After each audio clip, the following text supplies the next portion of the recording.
When we were looking for a wedding venue, we didn't know whether we wanted a church or a hotel or what it was. And Helen had this idea that we would get married in a pretty little church with a lovely grounds to have the photos, pews, the old style kind of village church, I suppose. And then we walked in and saw that it wasn't quite what we were expecting, and I thought we wouldn't be back in this place again. The first thing we actually spotted as we walked through the doors was a shopping trolley.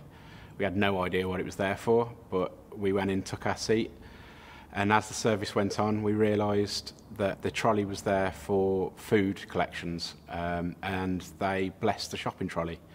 Now, as a couple of people that had no background in faith, this was very strange, to the point where it was hard not to smirk and giggle at each other. The journey started, I suppose, on that Sunday morning, and I can remember having a conversation with Jonathan, who was the vicar, who had just recently, the week before, started here. And the conversation went along the lines of, I have no faith, I don't expect to have a faith, but a church is a good place to bring up a young family. And that was the first time he just kind of smiled and pleasantries were exchanged. We stopped looking for other churches or other venues, and it was almost assumed this is where we'd get married. And then within a month I was being asked to help run the youth group, mainly because I was a man and they needed a man. And that was probably the biggest point in my faith journey, was I got to learn about Jesus, the church and all that comes with it, and that really helped me, as someone who knew nothing, to come to know Christ. But during my time with the youth, I was encouraged then to do a few slots of leading or preaching on the Sunday mornings. And that was something that I really enjoyed, although found terrifying. I found that I really enjoyed preparing for it.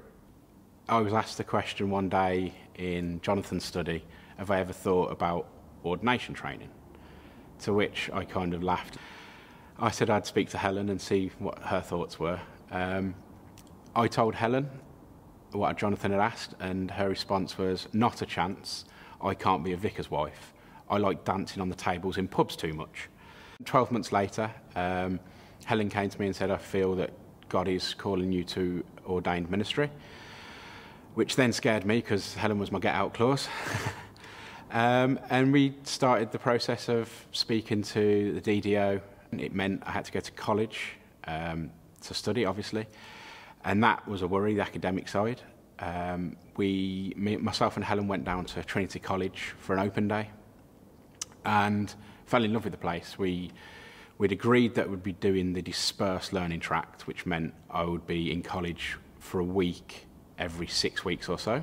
The college itself, the reason we chose it, we can't quite put our finger on, but we got to a point where we almost considered moving there so I could be there full time as a gathered learner, because the community seemed so great. The things I'm looking forward to most are just getting to know the people, not just the congregation, but the wider community, and seeing what God's doing there and trying to join in. I'm looking forward to living in Wolverhampton, to being somewhere different to Tamworth. Other people move to Peru or somewhere to experience different culture. I'm moving 20 miles down the road, but it will be different. Tamworth's everything I know. And seeing how we can help the wider community is just how I intend to spend my deacon's year. To be honest, ever since it was a consideration, there was nothing else that I felt I should be doing. I've never had that moment where I shouldn't be doing this. I can't do this is a different matter. I've worried about that constantly. But I do feel that God has called me to this ministry.